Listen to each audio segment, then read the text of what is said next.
The wagon wheels carved deep ruts in the red dirt road, dust rising like smoke in the afternoon heat. Margaret O'Sullivan clutched her worn leather satchel tighter as the hired horse clip-clopped along, each hoofbeat matching the nervous rhythm of her heart. Sagebrush dotted the endless landscape, stubborn and weathered like everything else in this unforgiving country. The Whitmore Ranch appeared first as a smudge against the horizon, then slowly took shape a modest wooden house with a sagging porch, a barn that had seen better days, and fence posts standing at attention like weary soldiers. Margaret had traveled 3 days from the last town, her meager funds dwindling with each mile, following directions from old Henderson, who'd sworn the widower needed a teacher for his children. The wooden door creaked open before she could knock. James Whitmore filled the doorframe's sun-weathered face, blue eyes shadowed with exhaustion, the smell of sweat and hay clinging to his work clothes. He stood frozen, staring at the young woman on his doorstep as if she were an apparition. "I was told your kids needed a teacher," Margaret said, her voice clear but thin in the dusty air. "Mr. Henderson in town said you were looking for someone." The silence stretched between them, thick as the dust that hadn't yet settled from her arrival. James's jaw worked silently, processing her words. His calloused hand gripped the doorframe. "Never asked Henderson for anything," he finally said, voice rough as sandpaper. "That old fool likes to meddle where he's not wanted." Margaret's throat went dry. She'd spent her last coins on the horse rental, and the journey back would be impossible without funds. The weight of her predicament settled on her shoulders like a yoke. 3 small faces appeared behind James Thomas, trying to look older than his 12 years with his chin jutted out. Sarah, 11, pressing her lips together in shy curiosity, and Timothy, barely 7, his eyes bright as a spring creek. The silence transformed into something else: expectation, possibility. "You came all this way," James said slowly, reading the situation in her travel-worn dress and the dust coating her boots. He stepped back. "Might as well come in." The house smelled of wood smoke and something indefinable, the lingering presence of a woman's touch, now faded. A handmade table dominated the main room, scarred from years of use. A worn Bible sat on the mantel above the fireplace, its spine cracked from frequent handling. In the dancing shadows cast by the fire, Margaret could almost see the ghost of the woman who once made this house a home. Supper was simple fare: boiled beans, cornbread, milk that had begun to sour. Margaret ate slowly, aware of the careful sounds of spoons against tin plates, the practiced quiet of children who'd learned to navigate their father's grief. She noticed how Thomas cut Timothy's meat without being asked, how Sarah's eyes kept darting to her father's face, reading his mood like weather signs. "Can you read?" Thomas asked suddenly, breaking the silence. "Thomas," James warned, but Margaret smiled. "I can read, write, and figure numbers. I know some Latin, a bit of history, and I can teach music if there's an instrument. Mama played the fiddle," Sarah whispered, then clamped her mouth shut as if she'd spoken blasphemy. James's face tightened, but he didn't rebuke her. He pushed his plate away. "Food half-eaten. I can't pay much. Harvest was thin, and what I've got goes to keeping the ranch running." Margaret set down her spoon carefully. "I need a place to stay more than wages. If you have a corner where I could sleep, meals, and perhaps a small share come market time." He studied her face in the lamplight, too young to be this far from home, too determined to be turned away. Something in her eyes reminded him of Elizabeth when she'd first agreed to follow him west. All hope and hidden steel. "There's a small room off the kitchen," he said finally. "Was meant for storage, but it's got a window and space for a cot. You teach the children their letters and numbers, help with what needs doing around the house. Come harvest, if we do well, you'll get a share." Margaret nodded, relief flooding through her like cool water. "That's fair. We start work at dawn." James continued. "This isn't some fancy Eastern school. You'll teach when you can between chores. Life out here doesn't stop for book learning. I understand. Timothy, who'd been silent through dinner, suddenly piped up. Will you stay forever? The question hung in the air like dust motes in sunlight.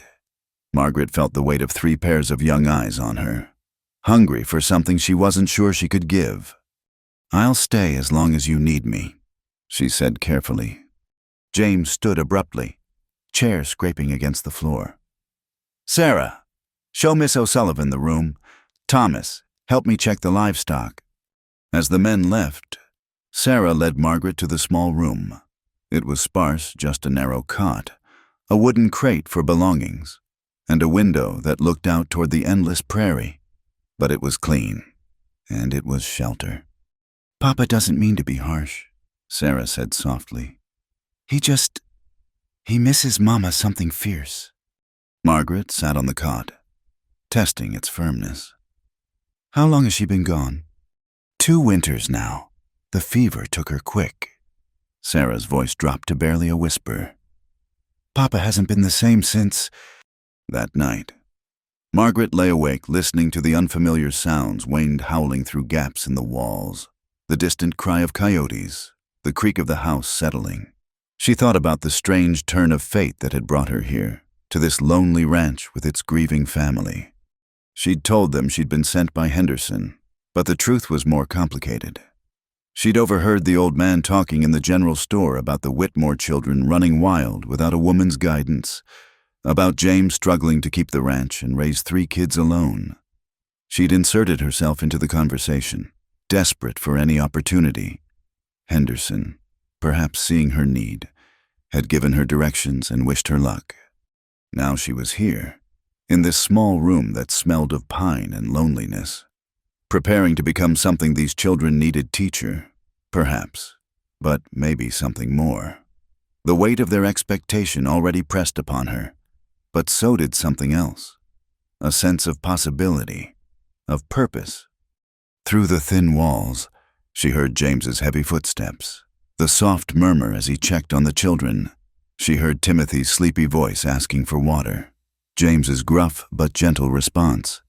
This was a house of love, she realized, just buried under layers of grief and the harsh demands of frontier life. As sleep finally claimed her, Margaret made a quiet promise to herself. She would teach these children their letters. Yes, but perhaps she could also teach this family how to hope again. And maybe, just maybe, in teaching them, she'd find what she'd been searching for too, a place to belong. The wind outside picked up, rattling the window in its frame, carrying the scent of sagebrush and distant rain. Tomorrow would bring its own challenges, but tonight, for the first time in months, Margaret O'Sullivan wasn't alone. She was needed, and that, she thought as she drifted off, was a beginning. The first lesson began with dried beans and a precious sheet of paper torn from Margaret's own journal. She spread the beans across the rough kitchen table, showing Timothy how 5 beans plus 3 beans made 8, while Sarah practiced her letters with a charred stick on a flat piece of bark. Thomas, quick with figures, helped her create problems from their daily life. If a cow gave 4 gallons of milk each day, how much in a week? Learning isn't just in books, Margaret explained, gathering scraps of knowledge from every corner of their existence. She used the family Bible for reading lessons, James's ledger for arithmetic, and even the labels on flour sacks for spelling. Each word connected to something real in their world, making the abstract tangible. The yard became an extension of their classroom. The fence posts served as measuring sticks for teaching yards and feet. The small herd of cattle provided counting exercises. At night, the vast sky transformed into a map where Margaret traced constellations, telling stories of travelers who navigated by stars, making geography come alive through wonder rather than memorization. James would sometimes pause by the kitchen door, listening to the sound of laughter, something that had been absent for 2 years. On this particular morning, he watched Margaret help Timothy sound out words, her patience endless as the boy struggled with letters that seemed to dance away from his understanding.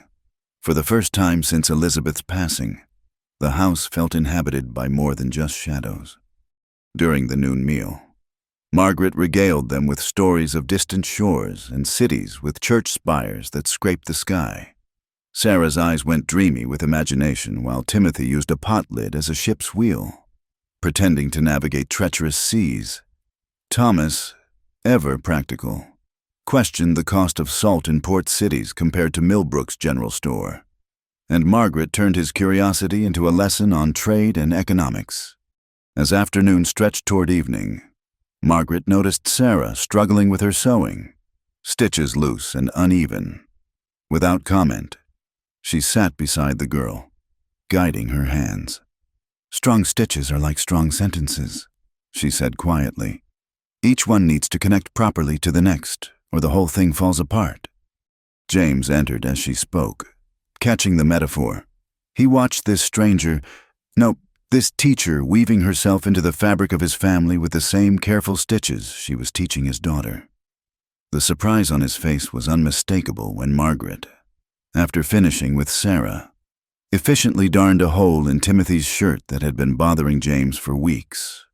Evening fell like a curtain, and with it came the weight of the outside world. News traveled even to remote ranches, carried by passing cowboys and supply wagons. Word had spread to town about the young woman staying at the Whitmore place, that Irish girl playing house with the widower. Some called her. The proper women of Millbrook Presbyterian Church pursed their lips in disapproval, while their husbands wondered aloud what kind of arrangement James had made. Margaret heard the whispers when she accompanied the family to town for supplies. She kept her chin high, focusing on selecting the best price for cornmeal while ignoring the pointed looks. The children, sensitive to the undertones, pressed closer to her side. "Don't mind them," Henderson bellowed when he spotted her by the dry goods. "Half these hens couldn't tell a book from a brick. You're doing God's work with those youngsters." But his loud defense only drew more attention, and Margaret felt the weight of being an outsider, too educated for some, too unconventional for others, too young and unmarried to be living under a widower's roof without causing talk. That evening, James approached her as she cleaned up after supper. "I heard what they're saying in town," he said, his voice low. "If it troubles you." "Does it trouble you?" Margaret interrupted, meeting his eyes directly. He was quiet for a long moment. "What troubles me is 3 children who couldn't read their own mother's Bible. What troubles me is Timothy crying at night because he can't remember the lullabies she sang. You've brought learning back to this house, Miss O'Sullivan. That matters more than gossip." She nodded, returning to her dishes, but his words warmed her more than the fire in the stove. As days folded into weeks, changes became visible. The children fought less, their pleas and thank you coming naturally now. Thomas began helping Timothy without being asked, and Sarah's confidence grew with each successfully completed lesson. Even James seemed different, still grieving, but no longer drowning in it. The transformation was never more apparent than the evening a late autumn rain began to fall. The sound on the tin roof merged with Margaret's voice as she cleaned an old fiddle she'd discovered in the storage room. The instrument was dusty but intact, and when she drew the bow across the strings, a wavering note filled the kitchen. Sarah gasped, "Mama's fiddle!" James stood frozen in the doorway, his face a battlefield of emotions, but Timothy ran forward, eyes bright. "Play something, please." Margaret looked to James, silently asking permission. When he gave a tight nod, she began a simple Irish air her father had taught her. The notes were uncertain at first, but soon the melody smoothed out, filling the spaces that had been empty too long. "Mama played different songs," Sarah said softly. "But that's pretty too." "Maybe you could teach me one of her songs sometime," Margaret suggested gently. That night, she heard James's footsteps pause outside her door. He didn't knock, didn't speak, but she sensed him there, perhaps wrestling with the sound of music in his house again. After a few moments, the footsteps continued on. Winter crept closer like a prowling cat. Margaret doubled her efforts to prepare the children not just for weather, but for the isolation it would bring. She taught them to bank the fire properly, to read the signs of approaching storms, to ration their supplies through careful arithmetic. Education isn't just about books, she reminded them as they worked together to patch gaps in the barn walls. It's about thinking clearly when times get hard. One evening, as she helped Timothy with his letters by lamplight, Sarah suddenly asked, "Will you stay through winter, Miss Margaret?" The question hung in the air like icicles forming on the eaves. Margaret felt the weight of 3 pairs of eyes, 4, as James had appeared in the doorway. "I'm not going anywhere," she said firmly. "We have too much work to do." Timothy beamed. Sarah relaxed, and Thomas nodded as if he'd expected no other answer. James said nothing, but something in his shoulders seemed to ease. As she tucked away the learning materials for the night, Margaret reflected on how much had changed since that first dusty afternoon. The children were reading, writing, thinking. The house hummed with activity instead of silence, and she had found something she hadn't known she was looking for. Outside, the wind picked up, rattling the windows and bringing the scent of coming snow. Winter would test them all, she knew. But looking around at these faces that had become dear to her, Margaret felt ready for whatever challenges lay ahead. She had come to teach, but she was learning too about resilience, about family, about the way broken things could be mended with patience and care. The fiddle sat in the corner now, no longer hidden away. Sometimes she played in the evenings, simple tunes that made Timothy dance and Sarah hum along. James never asked her to stop, though she sometimes caught him wiping his eyes when he thought no one was looking. They were building something here. She realized not just lessons in reading and arithmetic, but a new kind of family, patched together from loss and need and tentative hope. It wasn't what any of them had planned, but as Margaret banked the fire for the night and checked on the sleeping children one more time, she thought it might be exactly what they all needed. Winter struck with the force of a hammer blow.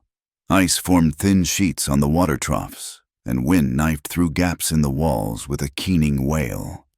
Margaret rose before dawn to stoke the fire, teaching the children to fold blankets in overlapping layers, like organizing your thoughts in an essay. She explained to Thomas, each layer supporting the next. A pack of wolves began circling the ranch at night, their howls raising primitive fears. James kept his rifle loaded by the door, and when he fired warning shots into the darkness, Thomas stood beside him, learning to load cartridges with steady hands despite his racing heart. Margaret seized even this moment for education, teaching them afterward about staying calm in crisis, like solving a difficult arithmetic problem. You work through it step by step. The talk in Millbrook had grown louder, more poisonous. "That Irish schoolmarm playing lady of the house," the mercantile owner's wife sniffed. No proper credentials, just walked in off the prairie. At the Presbyterian church, whispers followed them down the aisle like trailing smoke. Henderson, bless his meddling soul, defended her with characteristic volume. "That girl's got more learning in her little finger than most of you have in your whole heads." But his championing only fanned the flames, making Margaret seem like some cause he'd taken up rather than a person in her own right. Reverend Dalton pulled James aside after service. "Brother Whitmore, we need to discuss the propriety of your household arrangement. A young unmarried woman under your roof." James's response was as sharp and straight as fence wire. "That young woman is teaching my children to read scripture, Reverend. She's showing them arithmetic so they won't be cheated at market. If you see sin in education, perhaps you need to reread your Bible." The Reverend's face flushed. "I'm thinking of your reputation and hers." "Then think on this," James said, his voice low but firm. "My children are learning, laughing, growing. They say grace at meals and prayers at bedtime. We live decent and work hard. If that offends you, the offense is yours to carry." One brutal night, snow fell thick as wool. The barn roof groaned ominously under the weight. James was checking the livestock when a beam cracked. He slipped on ice, his shoulder wrenching from its socket with a pain that dropped him to his knees. Margaret heard his cry from the house. Without hesitation, she wrapped herself in Elizabeth's old coat and plunged into the storm. She found him gray-faced, cradling his arm. "Don't try to move," she ordered, her teacher's authority cutting through his pain. She'd seen her father set a farmhand's shoulder once, with Timothy holding the lantern and Thomas and Sarah moving hay bales. She fashioned a makeshift brace from barrel staves. "This will hurt," she warned, then counted to 3. The joint slipped back with a sound that made them all wince. James nearly passed out, but Margaret kept him conscious with sharp commands, the same voice she used when Timothy's attention wandered during lessons. By morning, the sun revealed a world transformed by ice. James sat by the fire, arm bound tight, watching Margaret orchestrate the household. She directed Thomas in morning chores, helped Sarah prepare breakfast, all while keeping Timothy focused on his letters. "You saved the livestock," he said quietly when she brought him coffee. She shrugged. "We saved them. The children were brave." He caught her hand as she turned away. "I mean it. Thank you." The contact lasted only a moment, but something passed between them, an acknowledgement of shifting ground, of boundaries blurring like snow drifting across fence lines. Margaret found herself sharing more of her own story in the lamplight evenings. Her mother, dead of ship fever on the crossing from Ireland. Her father, broken by railroad work, crushed in a tunnel collapse. "I learned early that knowledge was the only thing that couldn't be taken away," she said, watching the fire. "It's why I teach. Education is freedom." James listened, recognizing a kindred spirit in loss. Elizabeth used to say something similar. She'd say, "What's in your head and your heart, nobody can steal." Sarah, emboldened by the intimacy of shared stories, asked, "Do you think Mama would like Miss Margaret?" The question hung crystalline in the air. James looked at Margaret across the flickering light. "I think she would," he said slowly. "I think she'd be grateful someone was here who understood what matters." Word of Margaret's competent handling of the shoulder injury spread, carried by Henderson, who'd heard it from the hired man at the Jameson place. The story grew in telling by some accounts. She'd fought off the wolves single-handed while setting the joint. Some attitudes began to shift. Mrs. Garrett from the neighboring ranch brought her twin boys to ask if they might join lessons. "I heard you teach practical things," she said carefully. "My boys need to know figures for when they take over the ranch." Margaret welcomed them, and soon the kitchen table grew crowded with children.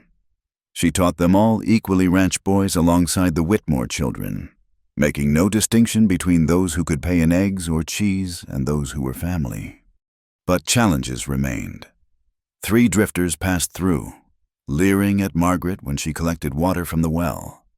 Well, the pretty teacher we heard about in town, all alone out here with just one man for protection." James appeared, rifle casual in his hands. "The lady's not alone, and you boys look like you're just passing through. Best keep it that way." They moved on, but the encounter left everyone edgy. That night, James taught Margaret to load and shoot the rifle. She was a quick study, her hand steady, her eye true. "I pray you never need this," he said, "but out here, prayers need backup." Spring approached slowly, ice giving way to mud, the world softening at its edges.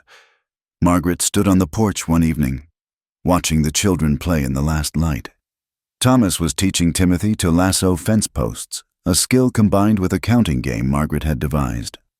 Sarah sat nearby, reading aloud from a book of poetry Margaret had treasured through all her travels. "You brought us through winter," James said, joining her. "We brought each other through," she corrected. He was quiet for a long moment. "The children, they've started calling you something other than Miss Margaret when they think I'm not listening." Margaret's breath caught. "What do they call me?" "They practice it, like they're trying it on for size. Sarah especially." He paused. "They call you Ma." The word hung between them like a bridge waiting to be crossed. Margaret felt tears prick her eyes. "Should I tell them to stop?"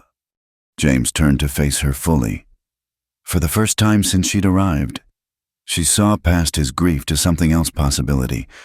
Perhaps hope. "No," he said softly. "Don't tell them to stop." In the distance, a coyote called, but it seemed far away and unimportant. Here on this porch, with the sound of children's laughter mixing with the evening breeze, something new was taking root. It was tender still, fragile as spring grass, but growing stronger each day. Margaret had come to teach, but she was learning the hardest lesson of all, how to become part of something larger than herself, how to help rebuild a family from the ruins of loss. And perhaps, though neither dared speak it yet, how to love again in a land that demanded everything but gave back in equal measure to those brave enough to stay. Spring brought new life to the prairie green shoots, pushing through last year's dead grass, calves wobbling on stick legs beside their mothers. James negotiated the sale of the first calf crop with a regional stockyard, and Margaret transformed the process into lessons. She showed the children how to calculate weights and prices, turning dry numbers into real money that would buy seed and supplies.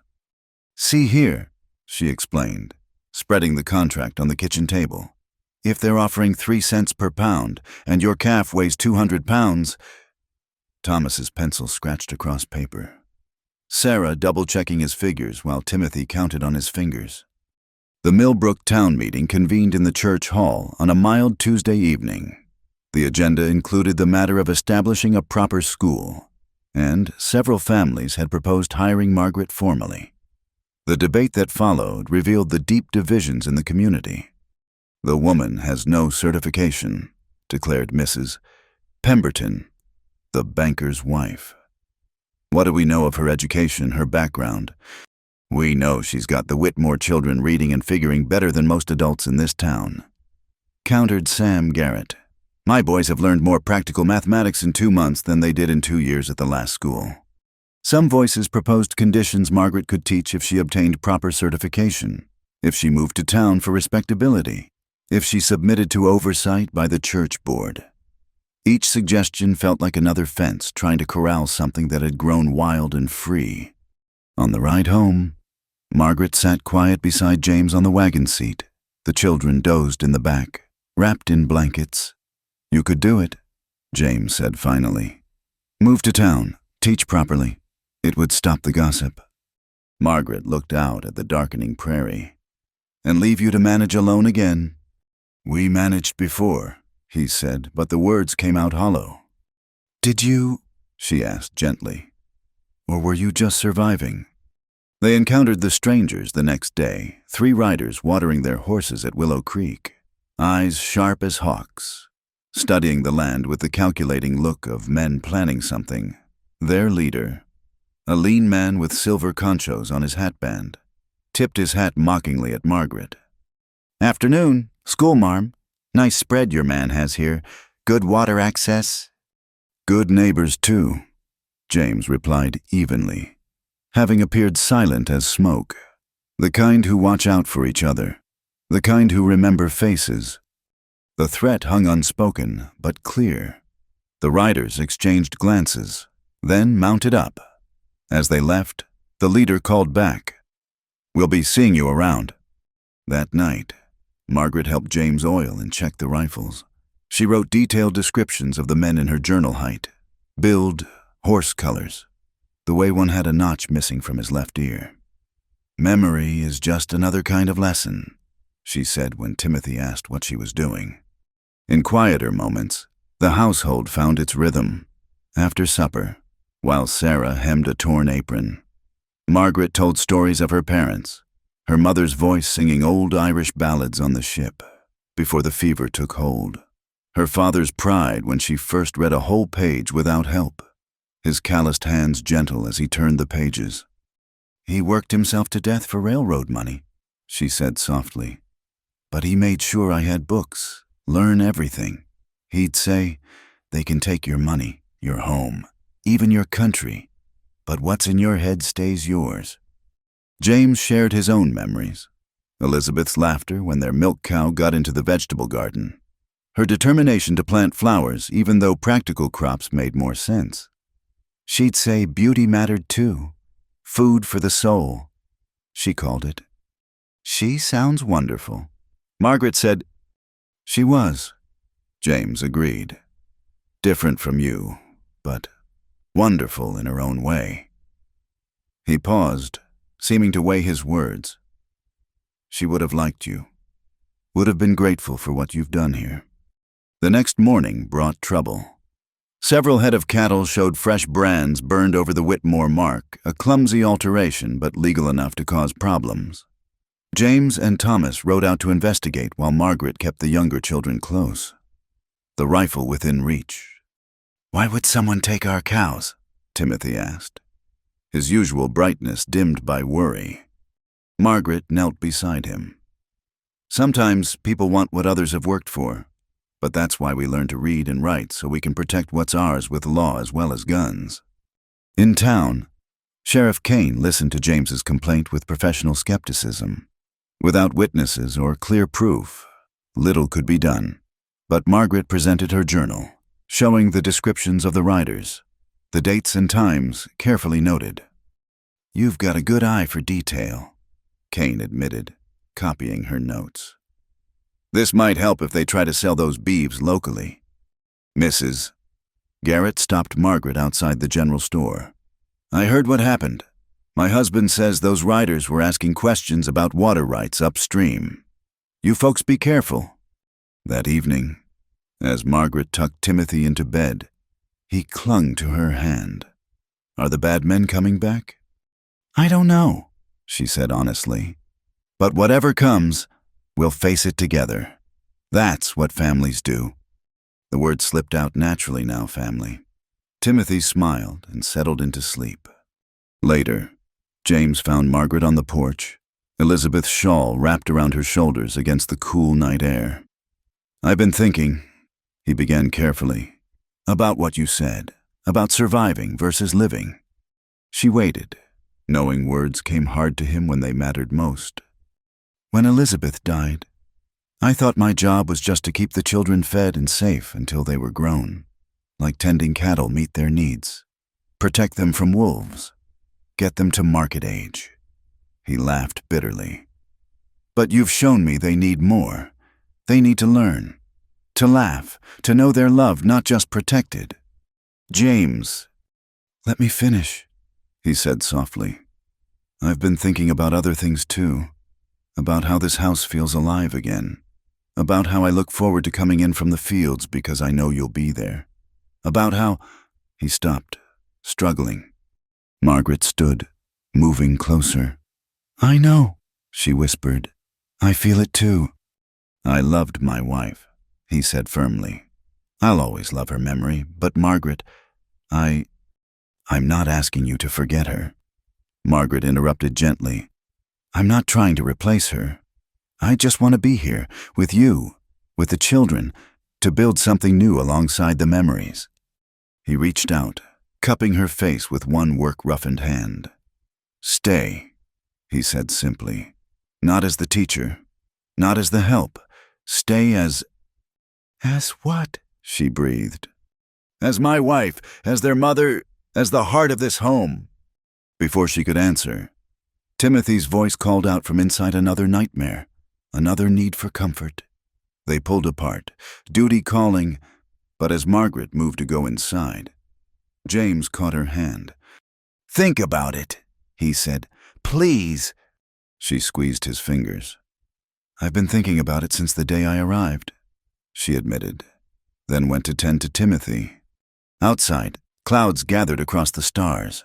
Change was coming in weather, in circumstances, in the very fabric of their lives.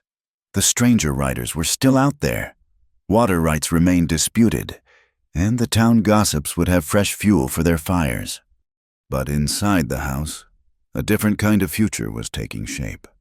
As Margaret sang Timothy back to sleep with an old Irish lullaby, she heard James's footsteps pause outside the door. Listening, Sarah stirred in her bed, murmuring "Ma" in her dreams. Thomas growing into manhood too quickly, kept one ear alert even in sleep, protective of this family that had become his to guard alongside his father. They were no longer just surviving. They were living, learning, growing together. And whatever tomorrow brought, whether riders with evil intent or simply another day of lessons and chores, they would meet it as what they had somehow, impossibly, become a family. The altered brands appeared like a plague across the range. James and Thomas spent long days tracking the missing cattle, finding evidence of hasty rebranding the Whitmore W, crudely changed with a running iron. Margaret instituted a new system, teaching Sarah to maintain detailed records dates, markings, counts, even sketches of identifying features. "This is your ammunition," she explained, showing Sarah how to number each entry. "A bullet stops one rustler. Good records can stop them all in court." The ledger grew thick with Sarah's careful handwriting, each page dated and witnessed. Timothy helped by drawing the cattle's distinctive markings, while Thomas calculated losses in dollars and cents. Education turned into survival. Near the Sagebrush Valley, violence erupted without warning. James and Thomas had tracked 5 stolen head when riders burst from cover. Gunfire cracked across the afternoon air. James pushed Thomas behind a boulder as lead whistled past, nicking his shoulder. Blood seeped through his shirt as he returned fire. Thomas's hands shook as he reloaded his father's spare rifle, but his counting stayed steady. 1, 2, 3. Just as Margaret had taught him to stay calm during difficult arithmetic, his shot went wide but forced the rustlers to take cover. When they finally made it home, Margaret met them with boiling water and clean cloth. She worked with the same methodical precision she used in lessons, cleaning the wound while instructing Sarah to prepare bandages. "Hold still," she commanded James, her voice steady despite her fear. "Sarah, tear the cloth in strips, yes, just like we practiced with the sewing. Timothy, bring the whiskey from the top shelf." Sheriff Kane arrived the next morning, dust-covered and skeptical. "Without witnesses, it's your word against theirs. These men know how to play the edges of the law." Margaret presented Sarah's ledger, the pages chronicling dates, times, and cattle counts with a child's careful precision. Then she showed her own journal with the riders' descriptions, matching details Thomas had observed during the shooting. Kane studied the evidence, surprised. "This is better documentation than most lawyers provide. Who taught the girl to keep records like this?" "The same person who taught her to read and cipher," James said proudly. "Education has many uses." "Sheriff," before Kane could respond, worse news arrived. The drought everyone feared had begun to tighten its grip. Wells ran lower each day, and upstream. The McKendry Ranch, 10 times the size of the Whitmore spread, had begun diverting water flow. McKendry himself appeared 2 days later, accompanied by a Denver lawyer in an ill-fitting suit. The man unrolled documents covered in dense text, speaking rapidly about senior water rights and seasonal usage allocations. Margaret read through the contract slowly, ignoring the lawyer's impatience. Years of making do with borrowed books had taught her to parse difficult text. She found what she was looking for in the 3rd paragraph, language so vague it could mean anything. "This gives you rights to seasonal surplus," she said, looking up at McKendry. "But it doesn't define what constitutes surplus. In a drought year, there is no surplus." The lawyer smiled condescendingly. "I hardly think a frontier schoolteacher can interpret legal documents." "I can read English," Margaret interrupted. "And I can teach others to read it too. How many small ranchers downstream can you cheat before they all learn to read their contracts?" McKendry's face darkened. "You're meddling in men's business, Miss?" "Mrs. Whitmore is protecting her family's interests," James said quietly, and Margaret felt a flutter at the title, even though it wasn't true. Yet, in town, the divide deepened. At the Mercantile, Mrs. Pemberton made a show of gathering her skirts when Margaret passed. "Living in sin and now playing at law," she said, loud enough to carry What's next? Will she be preaching from the pulpit? Margaret held her head high, purchasing paper and pencils for the children. But the words stung, especially when she saw Sarah's face crumple at the harsh whispers. That evening, around the fire, Margaret opened up about her deepest fear.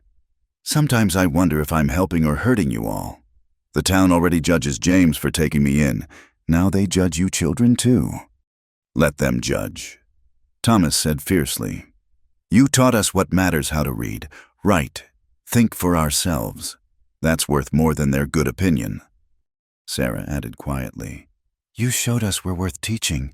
That's what Ma would have wanted. The comparison to Elizabeth no longer carried pain, only poignancy.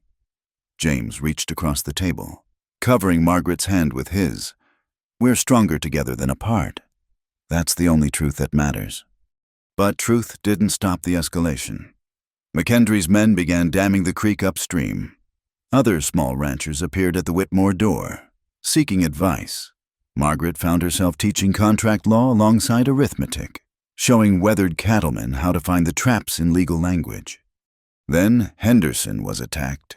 The old man had been watching the dam site when riders caught him. They left him bloody and barely conscious on the road.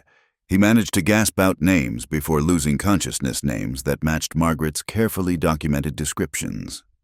That night, Margaret knelt beside her narrow bed, praying aloud for the first time since her father's death. The words came awkwardly, more plea than poetry. Keep them safe, all of them. Let us get through this together. The children, drawn by her voice, clustered in the doorway. Without invitation, they joined her, and soon James's larger presence filled the remaining space. They prayed together not for vengeance, but for justice and protection. Dawn brought a dust cloud on the horizon. McKendry's men, state authorities, friends or enemies. Margaret checked the rifle while James positioned Thomas at the window. But she also prepared ink and paper if this was to be a fight. She'd document every word spoken, every threat made. Whatever comes, James said, checking his ammunition. We face it together. Together, Margaret echoed, thinking how that word had become her favorite in the English language. Sarah clutched the ledger that had become evidence. Timothy held tight to his slate, as if education itself were a shield. Thomas stood tall, almost a man now, steady despite the danger approaching. They waited as the dust cloud grew closer, prairie wind carrying the scent of change. The drought had revealed more than creek beds. It had exposed the fault lines between those who took and those who earned, between might and right, between the law of the gun and the law of the land. Margaret thought of her father, broken by those who saw workers as expendable. She thought of Elizabeth, who'd planted flowers in this harsh soil. Different women, different times, but both had believed in cultivation, one of minds, one of beauty. Now Margaret stood ready to defend both legacies, armed with bullets and books, rifle and reason. The riders crested the hill, and Margaret recognized Sheriff Kane's distinctive gray hat. Relief flooded through her, followed quickly by apprehension. The sheriff's presence could mean protection or problems, depending on which way the political wind was blowing. Stay alert, James murmured. Justice isn't always just, especially when big money's involved. But Margaret squeezed his hand. Drawing strength from the contact, they had evidence, education, and each other, in the arithmetic of survival. That had to count for something. The dust cloud resolved into distinct riders, Kane, several deputies, and behind them, a surprising sight, other small ranchers, men who'd learned to read their contracts in Margaret's kitchen classroom. They'd come as witnesses, as support, as a community bound together by shared knowledge and common cause. The tide was turning, though the battle was far from over. As Sheriff Kane dismounted, Margaret saw something in his expression that gave her hope, the look of a lawman who'd finally found evidence he could use. Mrs. Whitmore, he said, touching his hat brim. And this time no one corrected the title. I believe you have some documents to show me. Margaret smiled, Sarah's ledger in one hand, her journal in the other. We have everything written down. Sheriff, every date, every crime, every witness. Education has many uses, as my husband says. This time, James didn't correct the title either. The makeshift courtroom in Millbrook's church hall buzzed with tension thick as summer dust. McKendry sat with his Denver lawyer, confident in their paper fortress of contracts and legal precedent. Behind them, his hired guns lounged with practiced casualness, their presence a silent threat to any who might testify. Judge Harlan, circuit riding from the county seat, called for order. Margaret had never seen a real trial, but she'd taught the children about justice through Bible stories and history lessons. Now she would see if American law lived up to its promises. Your Honor, McKendry's lawyer began smoothly. My client holds senior water rights dating back 15 years. These documents clearly establish— I'd like to address the court, Margaret interrupted. Standing, a ripple of shock ran through the crowd. Women rarely spoke at such proceedings. Judge Harlan frowned. And you are? Margaret O'Sullivan, teacher to the Whitmore children and neighboring families. I've been educating people about their rights, including how to read the contracts they sign. She approached the bench, Sarah's ledger in hand. Traditional water law recognizes prior appropriation, yes, but it also requires beneficial use without waste. This ledger documents systematic waste and illegal diversion. The banker's wife gasped audibly. The impropriety of an unmarried woman. I'll decide what's proper in my courtroom. Judge Harlan cut her off. Continue. Miss O'Sullivan. Margaret opened the ledger, showing Sarah's careful entries. My student recorded water levels daily, noting when upstream diversions began. The dates correspond exactly to when downstream wells started failing. She turned pages. Here, she documented cattle counts before and after the rustling began. Notice how the stolen cattle all belong to families who oppose the water diversions. McKendry's lawyer stood. This is a child scribbling, not legal evidence. It's contemporary documentation. Margaret countered. Witnessed and dated, more reliable than memories recalled months later. She produced her own journal. These descriptions of the rustlers, written the day they first appeared, matched the men currently in Mr. McKendry's employ. Sheriff Kane stepped forward.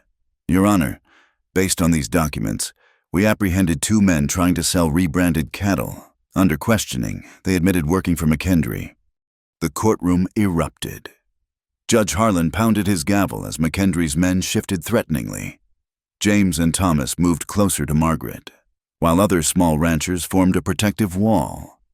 Furthermore, Margaret continued, voice steady despite the chaos, I've prepared a new water-sharing agreement signed by 17 downstream ranches. We're not asking to strip McKendry's rights only to ensure fair distribution during drought years. She'd spent nights drafting the agreement, teaching each rancher to read every line before signing. Now those men stood behind their names, empowered by understanding. McKendry exploded. You'll take the word of an Irish trollop playing schoolmarm over established. The crack of Judge Harlan's gavel cut him off. Another outburst like that and you'll be held in contempt. Miss O'Sullivan has presented clear evidence and a reasonable solution. I'm inclined to— The church doors burst open. Henderson, still bandaged from his beating, limped in supported by 2 neighbors. Your Honor, he wheezed. I saw everything. Saw McKendry's men damming the creek, saw them running brands. They beat me to keep me quiet, but I ain't dead yet. His testimony, combined with the documentation, tipped the scales. Judge Harlan ruled the rustlers would face trial, McKendry would pay damages, and the water-sharing agreement would be legally binding. As people filed out, Mrs. Pemberton blocked Margaret's path. You may have won this round, but decent folks know what you are. Living with that man, corrupting those children. Teaching those children, Margaret corrected. Teaching them to read, write, think, and stand up for themselves. If that threatens you, perhaps you should examine why. You've bewitched this entire town." "No," Sarah said, stepping forward with surprising courage. "She's educated us. There's a difference." That evening, the Whitmore kitchen overflowed with neighbors celebrating. Men who'd barely spoken before shared whiskey and stories. Women who'd shunned Margaret now asked about teaching their children. "You did something remarkable," Sam Garrett said, raising his glass. "Not just winning you taught us we could win. That's different." But Margaret noticed James's distant expression amid the celebration. After the guests departed, she found him on the porch, staring at the stars. "What troubles you?" she asked. "We won." "Henderson almost died. You could have been hurt. The children were in danger." His voice carried old pain. "I couldn't protect Elizabeth from fever. What if I can't protect you from men like McKendry?" Margaret moved closer, choosing her words carefully. "You did protect us. But more than that, you let me protect us too. Elizabeth faced disease. No one could fight that. This was different. We fought together." "Together," he repeated, the word a prayer and promise.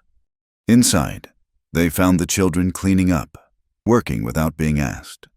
Thomas counted the remaining supplies while Sarah washed dishes and Timothy dried them carefully. "We're out of flour," Thomas reported. "But the Garretts paid for lessons with a ham, and Mrs. Cole brought preserves." "The ledger worked," Sarah said proudly. "Just like you said, good records stopped them." "You stopped them," Margaret corrected. "All of you, by learning, by being brave, by standing together." Later, as Margaret tucked Timothy into bed, he asked, "Does this mean you'll stay forever now?" The question she'd been avoiding hung in the air. Before she could answer, James appeared in the doorway. "Yes," he said simply, "if she'll have us." Margaret's heart stopped, then raced. "James!"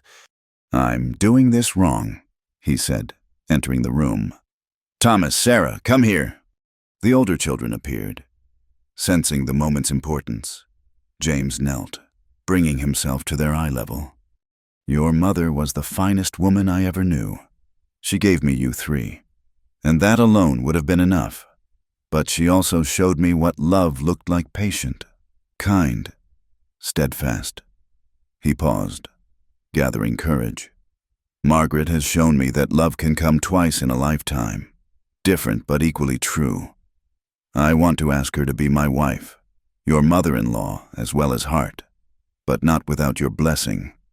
Sarah moved first, throwing her arms around Margaret. "You already are our mother. You have been for months."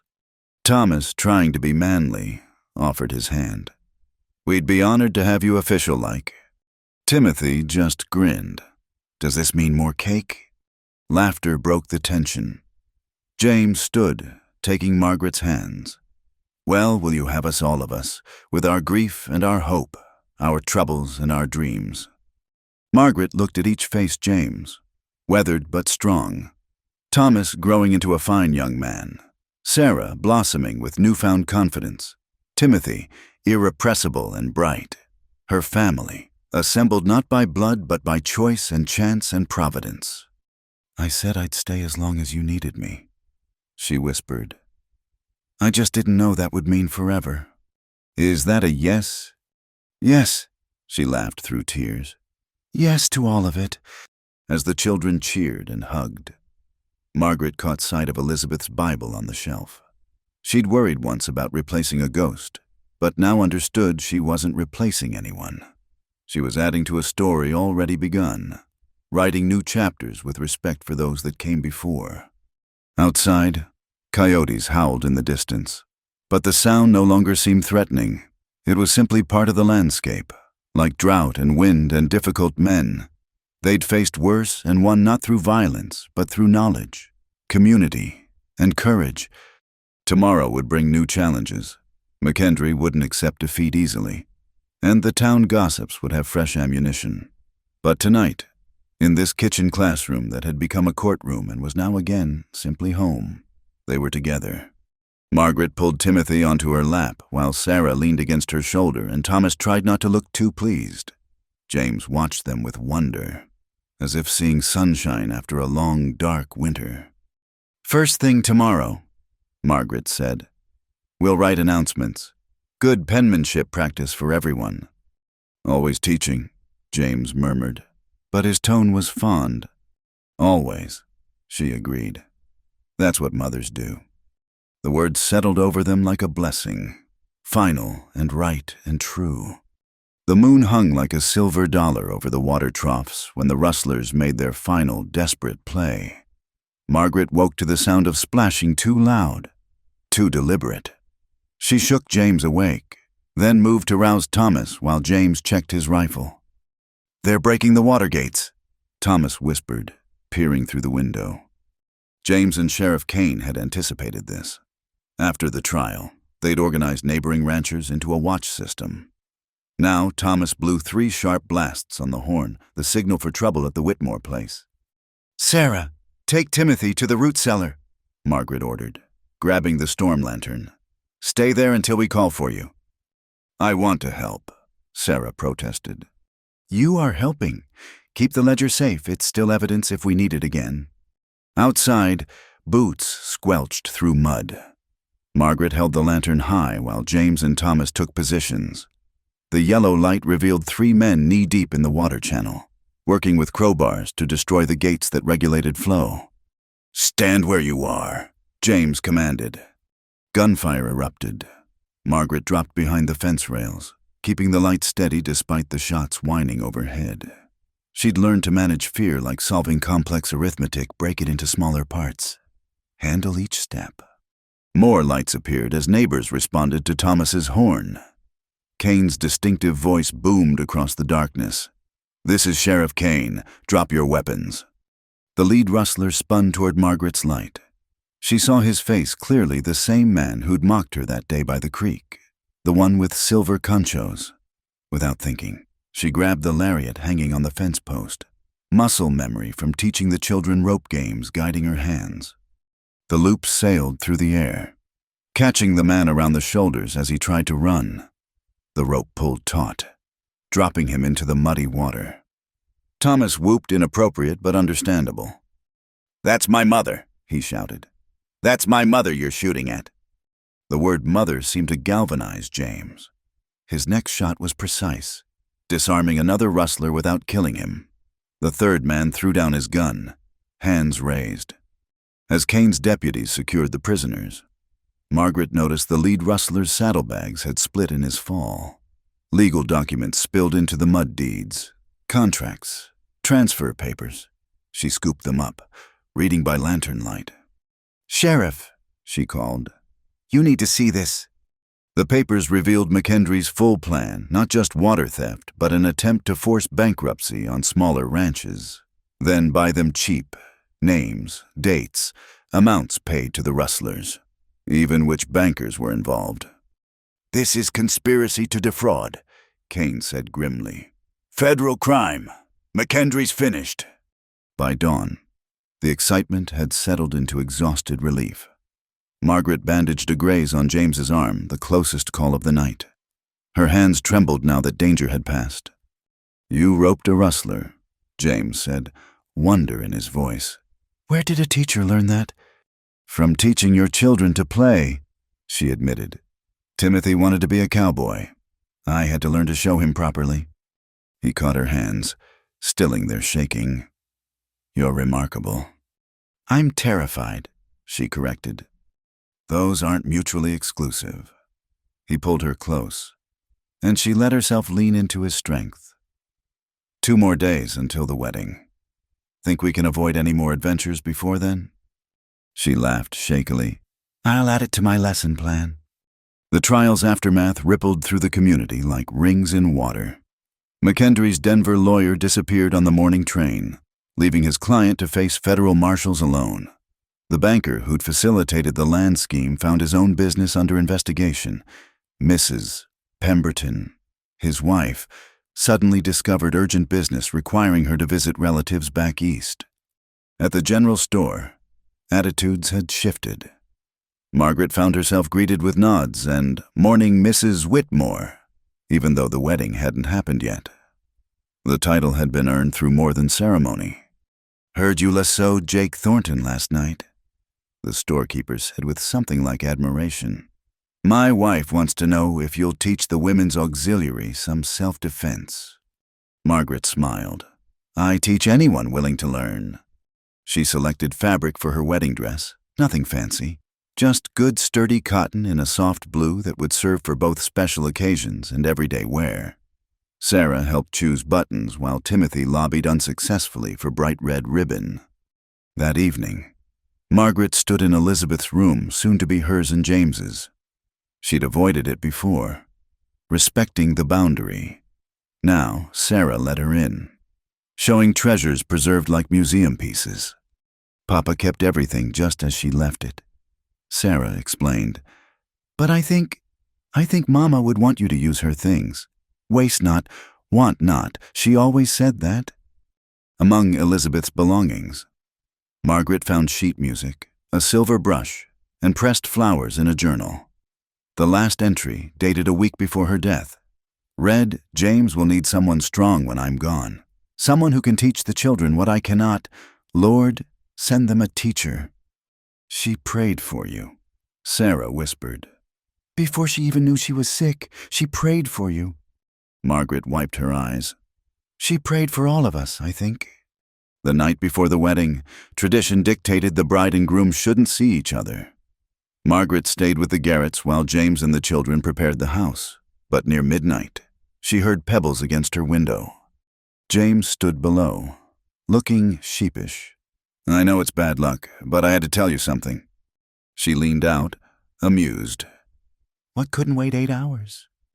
"I've been thinking about what you said about building something new alongside the memories. I moved some things in the bedroom, made space for your belongings next to Elizabeth's. Because that's what we're doing, isn't it? Not replacing the past, but adding to it." "James Whitmore, are you getting poetic on me?" "Maybe." He grinned, looking younger than she'd ever seen him. "Must be all that education rubbing off. See you at the church." "Wild horses couldn't stop me," she promised. He started to leave, then turned back. "Margaret, thank you for answering a prayer you didn't even know had been prayed." As he disappeared into darkness, Margaret thought about the winding path that had brought her here. A desperate woman with dwindling funds, following sketchy directions to an unknown ranch.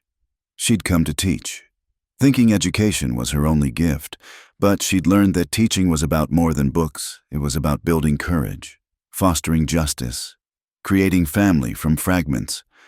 Tomorrow she would walk into church as Margaret O'Sullivan and leave as Margaret Whitmore. The children would officially become hers. The ranch would become her responsibility. The community would fully accept her place. But in truth, the transformation had already happened. Written not in legal documents, but in small moments. Timothy's nightmare soothed. Sarah's confidence built. Thomas's transition to manhood guided. James's heart reopened to joy. The stars wheeled overhead, constant as mathematics, mysterious as poetry. Margaret said a prayer of her own for Elizabeth, who had prepared the way, for Henderson, whose meddling had been providence, for the children who'd taught her to be a mother, for James, who'd shown her that love could grow in the most unlikely soil.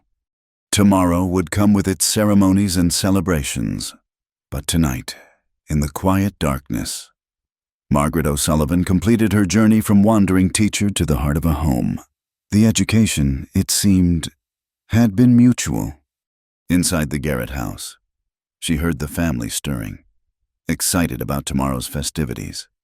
There would be cake, 2 pieces for Timothy. As promised, there would be music and dancing and probably some tears. The whole community would gather to witness what had already been forged in harder fires than any ceremony could provide. Margaret smiled, closing the window. Let tomorrow come.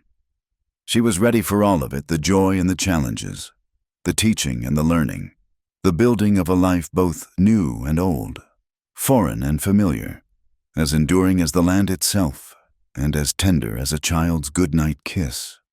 The moon set behind the hills, but Margaret didn't need its light. She knew her way now, sure as any trail marked on a map. Home was waiting, just 8 hours and one ceremony away, but in her heart, she was already there. The rare, quiet afternoon settled over the ranch like a blessing. Margaret sat teaching Sarah to read aloud from Psalms, her voice growing stronger with each verse. Thomas worked through calculations at the table cattle weights, feed costs, profit margins, while Timothy carefully copied his letters, tongue poking out in concentration. James mended harness leather nearby, the rhythmic sound of his awl puncturing leather a comfortable backdrop to learning. The smell of cornbread baking mixed with leather oil and the ever-present sage drifting through the windows. This had become Margaret's favorite scent, the mixture of home and work, sustenance and preparation for tomorrow's labors. The house breathed steadily around them, no longer holding its breath against grief. "Listen to this, Papa," Thomas said, looking up from his figures. "If we sell 30 head at current prices and reinvest in breeding stock, we could increase the herd by 40% in 2 years. James studied the numbers. "Where'd you learn to figure projections like that?" "Margaret taught me to think ahead, not just count what's in front of me," Thomas said proudly. "She says mathematics is really about seeing patterns and possibilities." "Everything connects," Margaret added, helping Timothy shape a difficult letter. "Numbers tell stories just like words do." That evening, as purple shadows stretched across the prairie, James found his voice for things long unspoken. They sat on the porch while the children prepared for bed, and he talked about Elizabeth, not the saint grief had made her, but the real woman who'd burned biscuits and sung off-key and insisted on planting impractical flowers. "She loved to dance," he said softly. "Even when there was no music, she'd hum and sway while cooking. I haven't danced since—" "Would you like to?" Margaret asked gently. He stood, offering his hand. There in the dying light, with only the wind for music, they moved together slowly. His steps were rusty, uncertain, but Margaret guided him as she did the children through difficult lessons with patience and faith that competence would come. "I'm sorry," he said suddenly. "Sorry you had to fight so hard to be accepted here. Sorry you faced danger because of my troubles. Sorry." Margaret stopped his words with a finger to his lips. "I'm not. Every challenge taught me something. Every hard day proved I belonged here.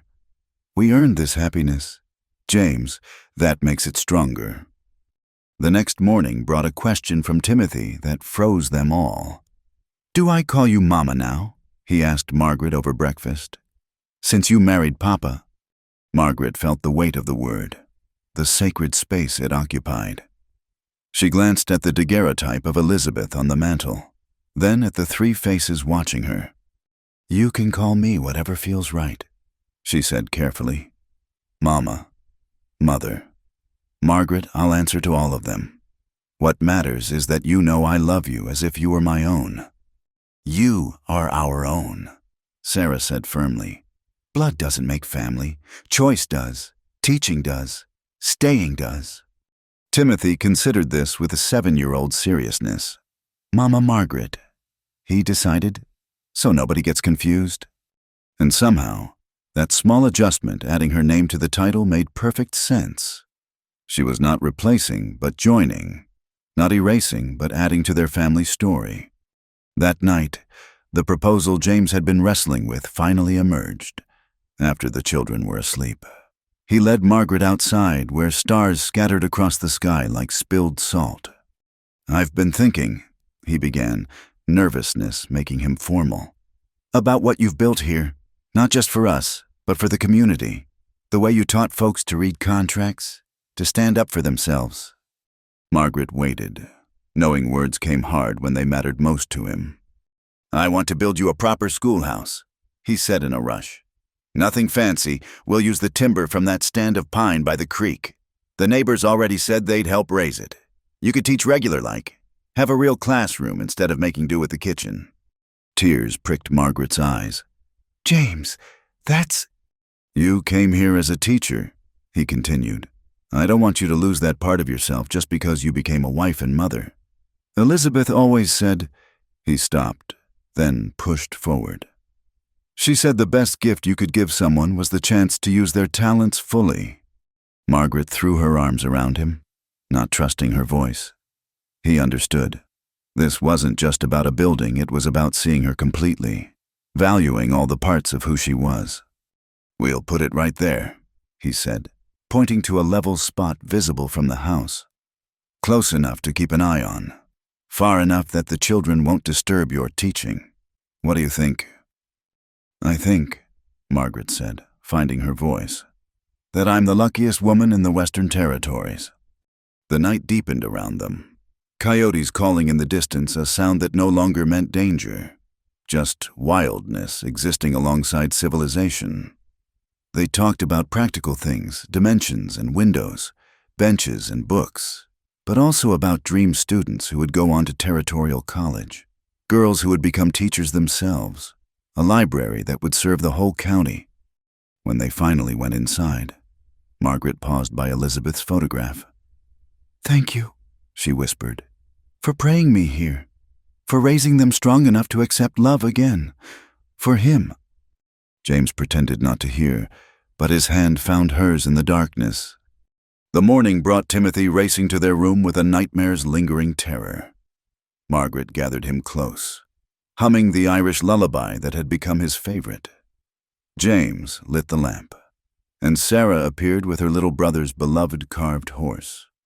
Thomas, trying to be the man of action, offered to check outside for whatever had scared the boy. "It's just a dream," Margaret soothed. "See, we're all here, all safe." "Even in dreams, we're together," Sarah added, wisdom beyond her years showing. As Timothy settled, Margaret caught James watching them with an expression of wonder mixed with something else, peace.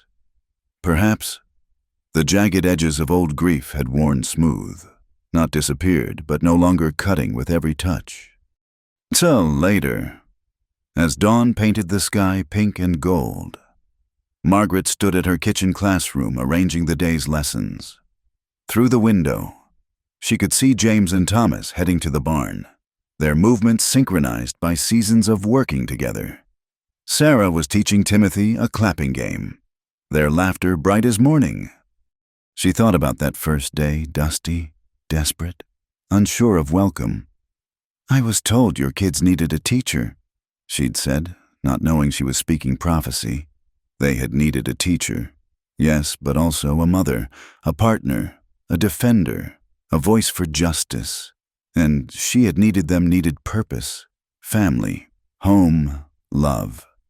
The wood ring James had carved for her wedding band caught the morning light. It wasn't fancy, but it was made from the pine where they'd build the school, connecting all parts of their life together. She touched it like a talisman, still amazed at the journey that had brought her here. Mama Margaret. Timothy called. "Can we start with the adventure story today? The one about the princess who could read?" "After arithmetic," she said automatically, then smiled. "But we can use the story for word problems. If the princess had to rescue 3 princes from 3 different towers, each guarded by dragons that sleep different hours," Sarah chimed in. "And she has to calculate the best time to attempt each rescue," Thomas added, drawn into the game despite his growing dignity. This was her life now, education woven into everything, learning and teaching inseparable from living and loving. The challenges weren't over. There would always be those who disapproved, always be droughts and hard winters and men who thought might made right. But here in this kitchen, with these people, she had found something worth fighting for. Margaret picked up her chalk, ready to begin another day of shaping minds and hearts. Outside, the sun climbed higher, warming the earth that sustained them all. Inside, the fire crackled cheerfully, coffee bubbled on the stove, and 3 eager faces turned toward her for whatever wisdom she could share. "Now then," she said, "let's begin." The small church gleamed white in the morning sun, its fresh paint a gift from neighbors who'd arrived at dawn to prepare for the wedding. Women arranged wildflowers on the altar while men set up rough benches in the yard for the overflow crowd. The bell rope had been mended, ready to ring out news of joy instead of warning. Margaret stood in the tiny vestry, Sarah carefully adjusting the hem of Elizabeth's wedding dress, now altered to fit. The ivory silk, yellowed with age but still lovely, carried the weight of history and blessing. Sarah had insisted on stitching small blue flowers along the hem, something new to join the old. "You look beautiful," Sarah whispered, then added with characteristic honesty, "different from Mama, but beautiful your own way." Thomas appeared in the doorway, solemn in his role as escort. At 13, he'd shot up in height, his face beginning to show the man he'd become. "They're ready for you," he said, offering his arm with careful dignity. Margaret took a breath, steadying herself. Through the window, she could see James waiting at the altar, Timothy beside him as ring-bearer, practically vibrating with excitement. The pews overflowed with faces, some who'd doubted her, others who'd supported her, all here to witness this joining. The church door opened. The small congregation rose. Mrs. Garrett began playing the piano, a simple hymn that Margaret had taught her students. As she walked down the aisle on Thomas's arm, Margaret saw Henderson in the front row, still bandaged but grinning wide. Sheriff Kane stood near the back, badge polished, representing the law that had finally served justice. Even some of McKendry's former ranch hands had come, seeking new starts after their employer's downfall. But Margaret's eyes found James and stayed there. He stood straight and tall, his best shirt pressed, his weathered face transformed by joy. When their eyes met, she saw not just the grieving widower who'd reluctantly opened his door months ago, but the partner who'd stood beside her through drought and danger, who valued her mind as much as her heart. "Who gives this woman to be married?" Reverend Dalton asked. "She gives herself," Thomas answered clearly, the words they'd rehearsed. "But we receive her gladly into our family." A murmur of approval ran through the crowd. Margaret had insisted on that phrasing. She was not property to be transferred, but a person choosing her path. The vows were simple, promises they'd already been keeping to stand together in hardship, to build in hope, to teach and learn from each other. When James spoke his promises, his voice carried steady and sure. When Margaret responded, she included the children in her gaze, marrying not just a man, but a family. "The ring," Reverend Dalton prompted. Timothy stepped forward, so focused on not dropping the wooden band that he forgot to smile. But when Margaret slipped it onto her finger, his grin could have lit the church. "By the power vested in me by the territory of Colorado and the grace of God, I pronounce you husband and wife." James cupped Margaret's face gently, mindful of the crowd but unable to hide his emotion. Their kiss was brief, sweet, a promise of private moments to come. Then Timothy's voice rang out, "She's officially our mama now." The congregation burst into laughter and applause as they turned to face their community as husband and wife. Margaret saw tears on weathered faces, smiles from unexpected sources. Mrs. Pemberton was notably absent, but her daughter had come, pressing Margaret's hand warmly as they passed. The reception spilled into the churchyard. Tables groaned under the weight of everyone's contributions, hams and preserves, pies and pickles, the abundance of a community celebrating. The Garrett boys had crafted a banner reading, "Congratulations, Mr. and Mrs. Whitmore," with spelling carefully checked. Sheriff Kane approached during the festivities. "Wanted you to know McKendry took a plea bargain. 5 years in federal prison, and his ranch goes up for auction. Thought you might want to bid on the water rights." "We'll think about it," James said. But Margaret was already calculating. With those rights, they could ensure fair water distribution permanently, maybe even establish the county's first water cooperative. As afternoon wore on, instruments appeared. Old Sam Tucker brought his fiddle, joining Margaret in a lively reel that had everyone clapping.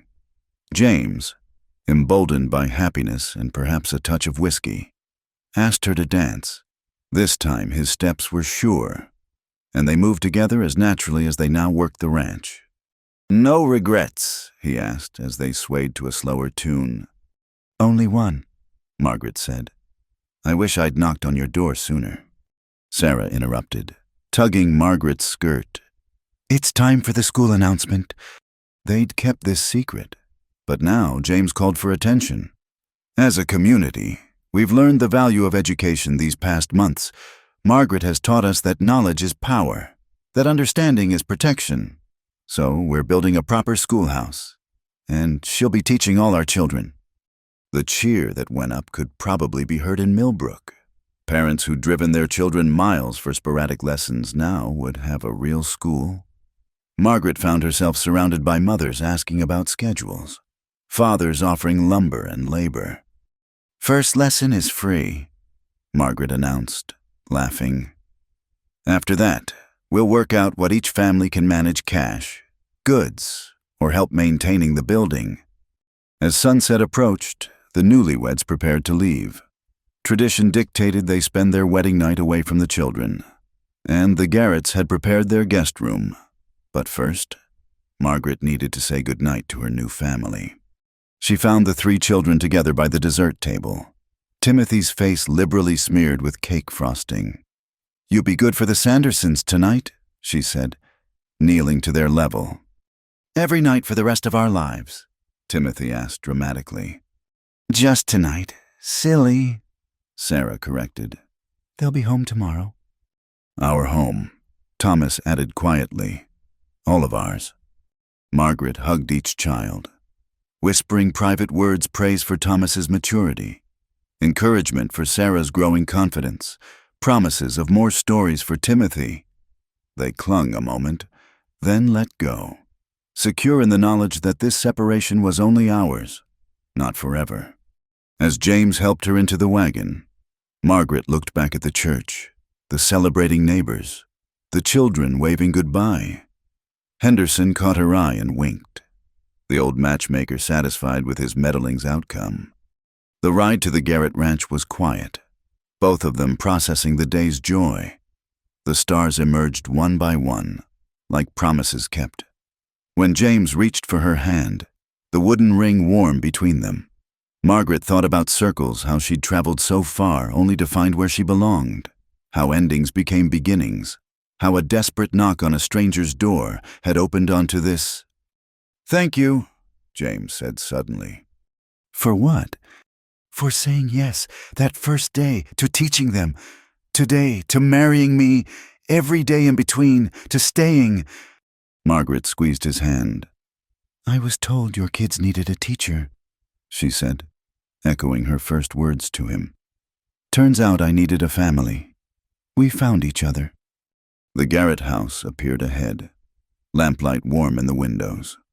Tomorrow they'd return home to begin the rest of their lives building the school, raising the children, working the land, facing whatever challenges came. But tonight was theirs, to rest in joy accomplished and love declared. As James helped her down from the wagon, Margaret touched the wooden ring again. It wasn't gold or silver, wasn't store-bought or fancy. It was carved from the wood that would build their school, grown from the land that sustained them, shaped by hands that knew work and tenderness, both. It was perfect. Inside, Mrs. Garrett had left fresh bread and milk, the guest room bright with wildflowers, simple gifts for a simple celebration. But Margaret wouldn't have changed a thing. She'd had grand dreams once, of cities and sophistication. Now she knew better. The greatest adventures happened in small places, among people brave enough to choose hope over fear, love over loneliness, staying over leaving. Through the window, she could see the stars James had taught her to navigate by, the same stars that had witnessed her arrival months ago.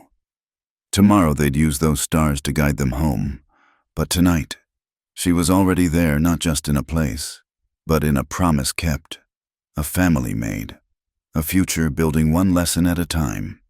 "Ready for bed, Mrs. Whitmore?" James asked, still marveling at the words.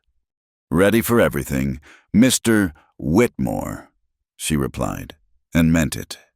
Years flowed like water through the valley, sometimes rushing with spring floods, sometimes barely trickling through drought seasons. Thomas grew tall and broad-shouldered, becoming his father's partner in more than chores. He kept the ranch books now with a precision that would have impressed any Denver accountant, his education serving the practical purposes Margaret had always intended. Sarah, at 17, prepared for teacher's college in Colorado Springs, her trunk already half-packed with books Margaret had collected from every possible source. She moved with quiet confidence now. The shy girl transformed into a young woman who could teach a lesson as easily as she could break a horse or bake bread. Timothy, 14, and still irrepressible, had grown into his gangly limbs. He possessed a gift for storytelling that made even mathematics memorable, often helping Margaret with the younger students by turning every lesson into an adventure. His laughter still rang brightest across the prairie, unchanged by time. Margaret stood on the schoolhouse porch, her teaching apron dusted with chalk, watching her students scatter homeward. The building James had promised stood solid and true, its pine boards weathered to silver, windows thrown open to catch the afternoon breeze.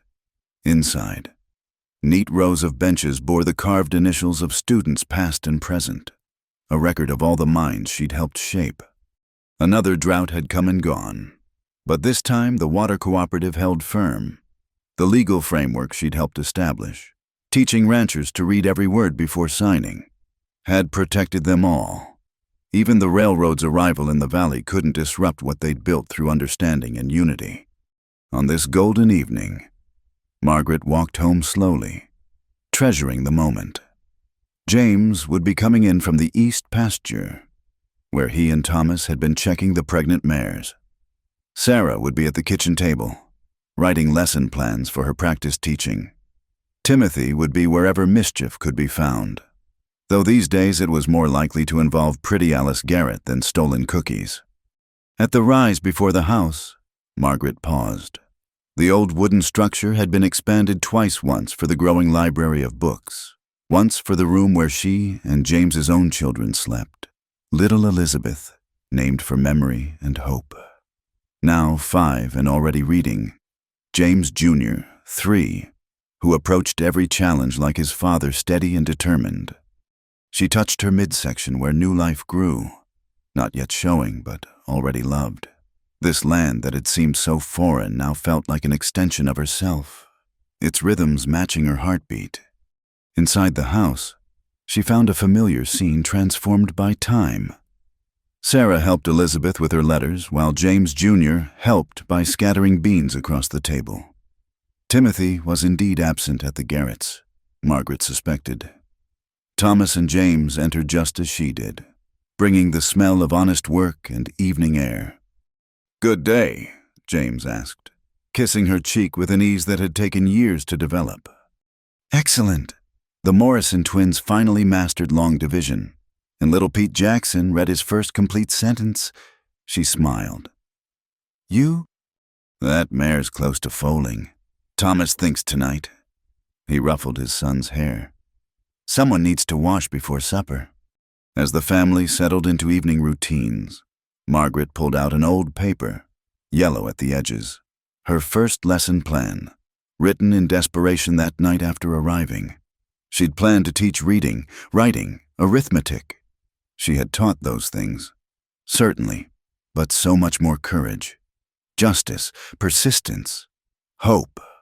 After supper, the evening ritual began. Sarah played the old fiddle, its tone sweetened by years of use. Timothy told an outrageous story about pirates on the prairie that had the little ones giggling. Thomas discussed his plans for crossbreeding cattle with hardier stock, his practical mind always working. James caught Margaret's eye across the lamplit room. In that glance lived their whole history, the suspicious widower and desperate teacher, the partners against rustlers and drought, the couple who'd built a school and a family and a community's future. He smiled, and she saw the boy he must have been, the old man he'd become, the partner he was now. "Tell us the story," Elizabeth demanded, as she did most nights. "About when Mama first came." Margaret settled into her chair, the one near the fire where she could see all their faces. "Well, I was down to my last $3, riding a tired horse down a dusty road." She told it simply, this story that had become family legend, how she'd knocked on a door seeking work and found a life, how 3 motherless children had taught her to be a mother, how a grieving man had learned to love again, how a community discovered that education meant more than books, it meant power over their own destinies. As she spoke, her family leaned in. Even though they knew every word, this was their origin story, their proof that broken things could be mended, that strangers could become essential, that love could grow in the unlikeliest soil. Outside, a coyote called across the darkness, answered by another. The sound no longer meant danger, but simply wildness continuing alongside settlement, both necessary, both part of the whole. Margaret reached the familiar ending. Little did she know she'd stay forever. "But she did stay," Elizabeth said with satisfaction. "She stayed and taught everybody everything." "Not everything," Margaret corrected gently. "I'm still learning, too. From your father. From all of you. From every student who walks through the schoolhouse door. That's the secret, teachers never stop being students." Later, after the children were abed, Margaret and James sat on the porch as they had so many evenings before. The stars wheeled overhead, constant and changing both. In the distance, lights glowed from other homesteads, the Garretts, the Mitchells, the Coles, families who'd learned to read contracts and write letters, whose children would have chances their parents never dreamed of. "Any regrets?" James asked. "Their old ritual?" Margaret considered, hand resting on her growing belly.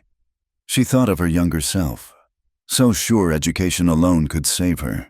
That girl had been right and wrong both. Education had saved her, but not in the way she'd expected. It had brought her here, to this moment, this life built on lessons given and received.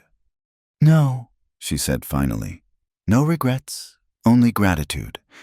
She thought of Elizabeth, whose prayer for a teacher had been answered in ways beyond imagining, of Henderson, whose meddling had been divine providence, of every challenge that had strengthened them, every joy that had blessed them. "I was told your kids needed a teacher," she murmured, echoing words spoken so long ago. "Little did I know." "Little did any of us know," James agreed, taking her hand. They sat in comfortable silence, watching the night deepen.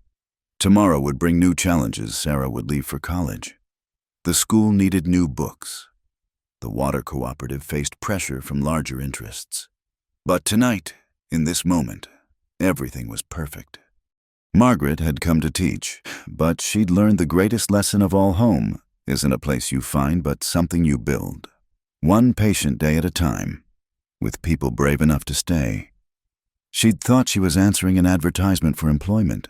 Instead, she'd answered a call to family, to purpose, to love that endured through drought and plenty, sorrow and joy. The stars continued their ancient dance, indifferent to human struggles and triumphs. But beneath them, in a wooden house on the prairie, a family forged from loss and hope prepared for sleep. Tomorrow they would wake to work and learn, to teach and grow, to face whatever came with the strength of those who belonged to each other. Margaret Whitmore, once O'Sullivan, teacher and mother and partner, smiled into the darkness. She had knocked on a door looking for work. She had found a world. Forever, it turned out, was built one lesson at a time. Thank you for listening to this story from the American frontier. If you're enjoying these tales from the Wild West, please let us know where you're listening from in the comments below. We'd love to connect with fellow Western story enthusiasts. Don't forget to subscribe to the From Wild West channel and share your thoughts about Margaret and the Whitmore family's journey. What part of their story touched your heart? We read every comment and would love to hear from you.